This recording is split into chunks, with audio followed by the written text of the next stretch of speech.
by bribing them or threatening them. But as you've most likely heard, USAID and as well as multiple other government agencies, I'm going to show you who they are in just a second, has been funding the mainstream media. But I'm going to show you how this came to light just a couple of days ago, but I'm going to show you all the updates on the information that we have now. It's going to blow you away. So upon coming out here to the briefing room, I was made aware of the funding from USAID to media outlets, including Politico, who I know has a seat in this room.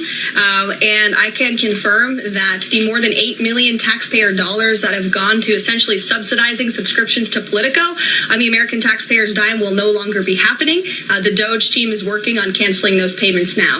Again, this is a whole of government effort to ensure that we are going line by line when it comes to the federal government's books. And this president and his team are making decisions across the board on, do these receipts serve the interests of the American people? Is this a good use of the American taxpayers' money? If it is not, that funding will no longer be sent abroad, and American taxpayers will see significant savings because of that effort. Right on. You know, you've always wondered, like, how can the mainstream media be so out of touch with the American people? It's because there's hundreds of millions of dollars involved being paid out from our own government to the mainstream media to push their radical agenda to have more control over the American people. We also saw how former acting CIA director Mike Morrell told ex-Intel officials they should sign the Hunter Biden laptop letter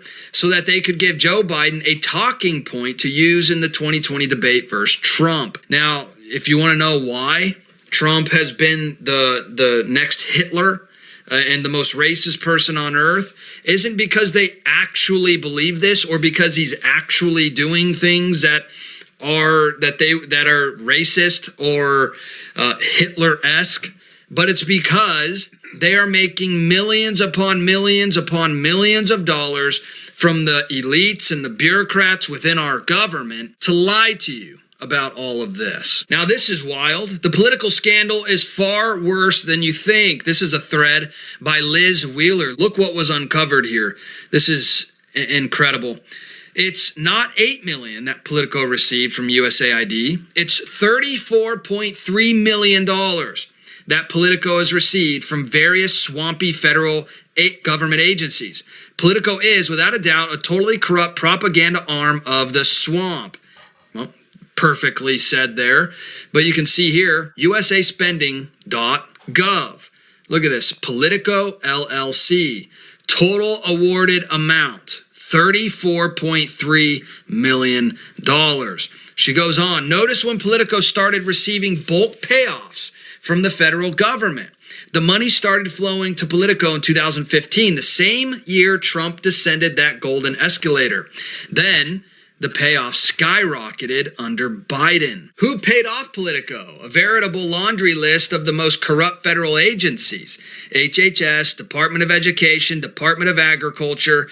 Look at this. Receipts, awarding, all of them here. Another reason to abolish the Department of Education. As if you needed more reasons for the Department of Education to be abolished, go watch my video I just put out.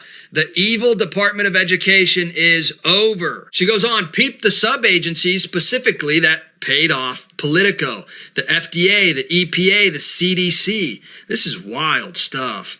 No wonder the propaganda from Politico was in perfect alignment with the swamp on stories of critical national significance. Politico propagated lies that Hunter's laptop wasn't real. We all remember that. A vicious lie that changed the outcome of the 2020 presidential election. Look at this. USAID tax dollars subsidize mainstream news outlets in America. $34 million to Politico, $50 million New York Times, $19.5 million Associated Press, $9 million Reuters, $220,000 from the Department of State just last year, as well as, look at this, BBC, British government TV received almost $3.5 million.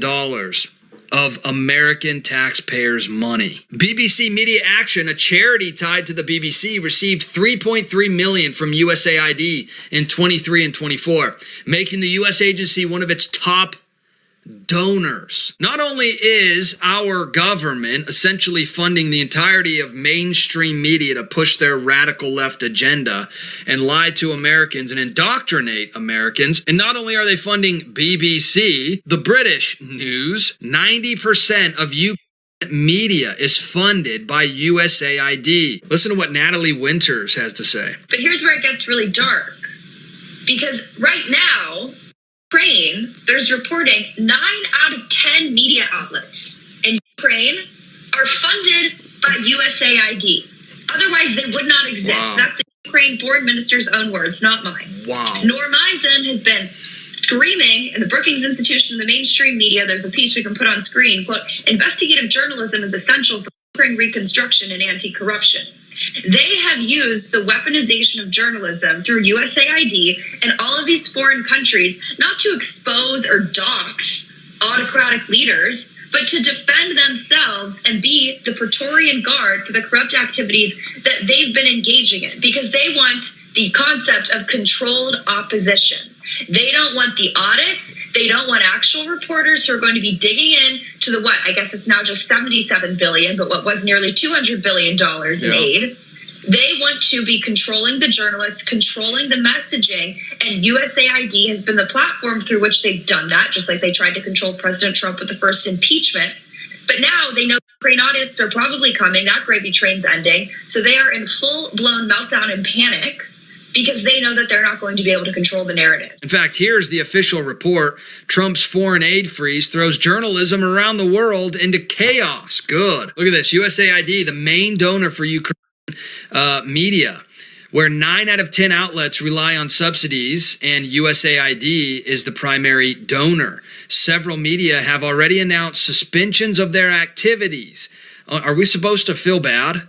Like, are we supposed to read something like this and feel anything? I mean, besides the joy that USAID got caught and the righteous indignation and just anger that you feel towards these people. This is wild too. Look at this. The risk of this suspension of the money is that it could open the door to other sources of funding that may seek to alter the editorial line and independence of these media.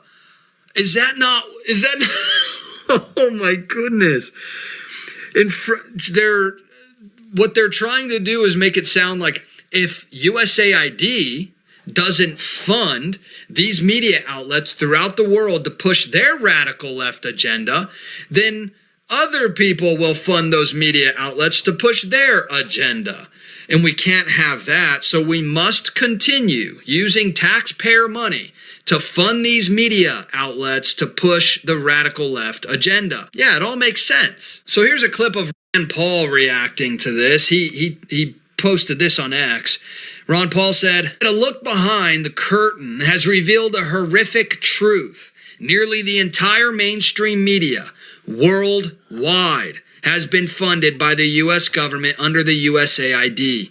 From the BBC to the New York Times and Politico. At this point, it might be easier to find out who USAID has not funded in the media sphere." And then she